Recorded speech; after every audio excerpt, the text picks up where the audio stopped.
Civilization was very primitive. We didn't have any technology really. We're just like running around, trying to not get eaten or just trying to survive a winter. Now we have like heating and we grow food. This is all new stuff. So, things have obviously gotten way more smarter than the past, way smarter. So that's going to continue. We are not the last step in evolution.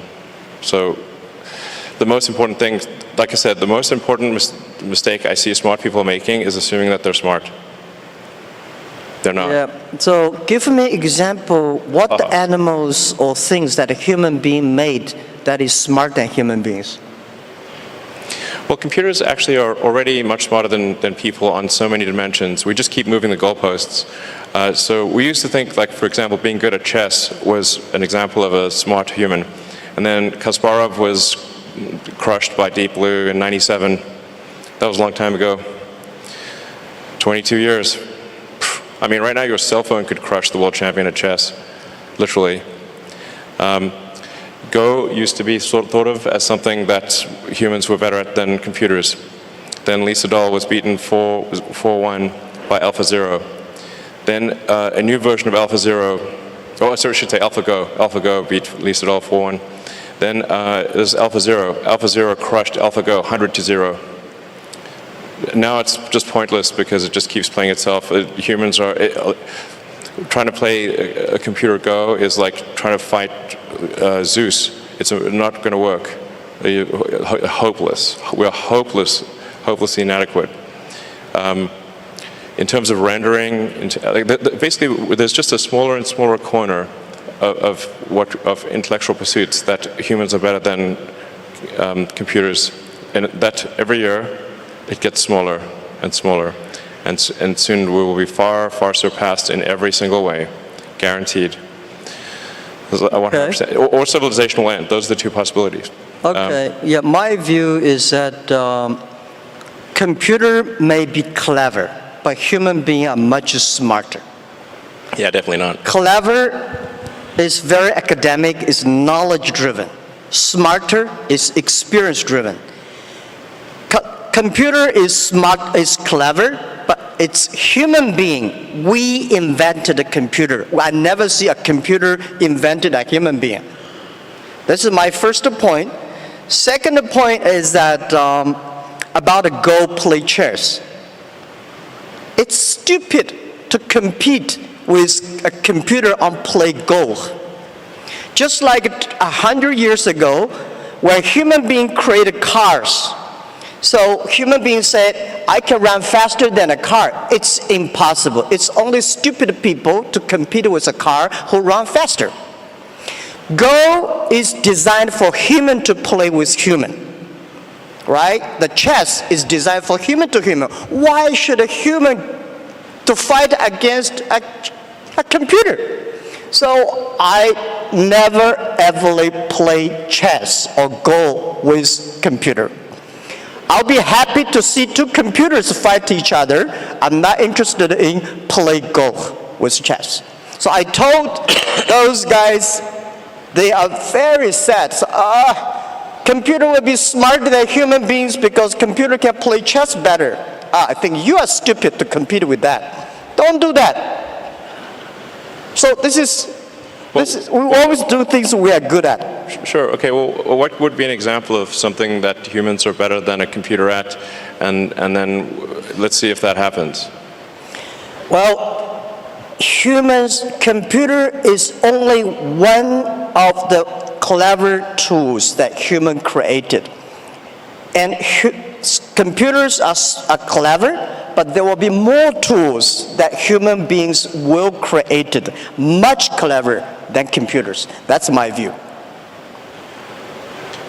Yeah. Okay. Well, let me tell you. Like my view on AI is essentially you can view the advancement of AI as solving things with increasing degrees of freedom. So the thing with the most degrees of freedom is reality. But AI has steadily advanced, solving things that have more and more degrees of freedom. So obviously something like checkers was very easy to solve. That we could solve with classical software classical computing, not really all that challenging. And in fact, there is a complete solution for checkers, meaning it is literally impossible. Every version of checkers is known.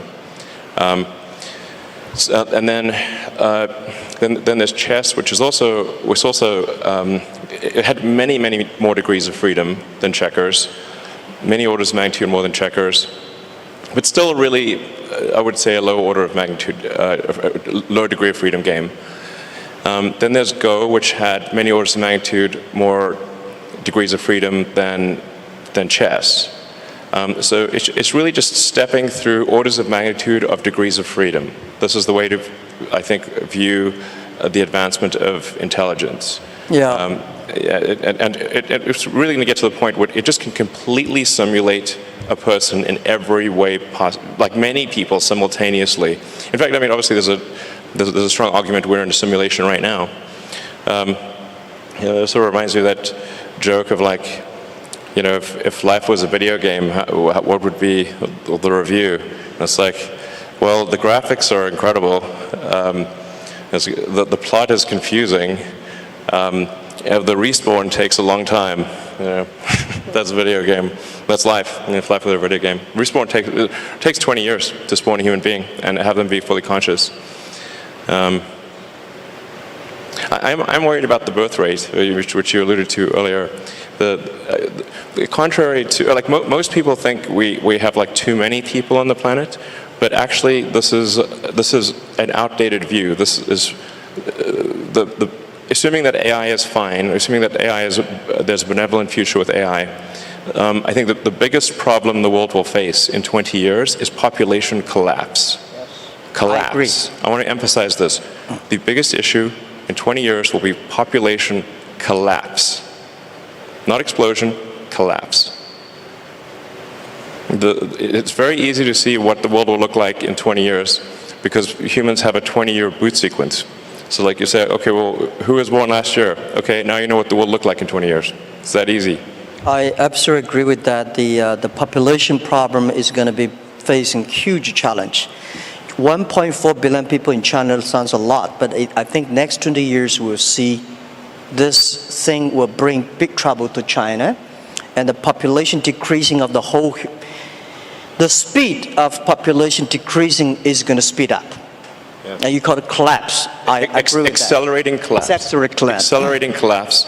And then the common rebuttal is like, well, what about immigration? Like, from where? Yeah, you want to go to space, the Mars. The Mars will immigrate. Yeah, Mars needs people here, too. probably. Like, Mars needs people.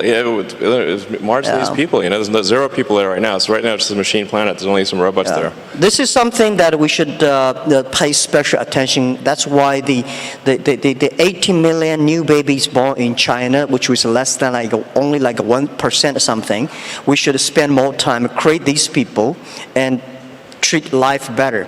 But also, I think about the AI. There's another thing which in my company, in our company, AI, we call Alibaba Intelligence because we think when things with order, with things with logic, machine can always do better. AI can do better. But if things without order, without logic, human being can do better. For example, when you love somebody, there's no reason normally. I just love him or just love her. I have no reason. But when I hate somebody, when I want to do bad things on somebody, there's a logic. And when there's a logic, AI can do better. What we do on our end financing, we teach machine all the bad things that bad guys want to do. Machine can learn quickly and arrest all the bad guys immediately. But when you want to do good things, not necessarily. AI means love. That's absolutely right. So that is why the AIs, if the AI can bring love, which I call it, in the past, if you are a successful person, you have to be EQ and IQ, right? In the future, if you want to survive in this world, you have to be the LQ, the Q of love. That's important too. Otherwise, you cannot survive in artificial intelligence time. Well, I agree with love is the answer. There's many songs about that. You want to pick up the final one? Another topic you want to have? Excuse me, gentlemen.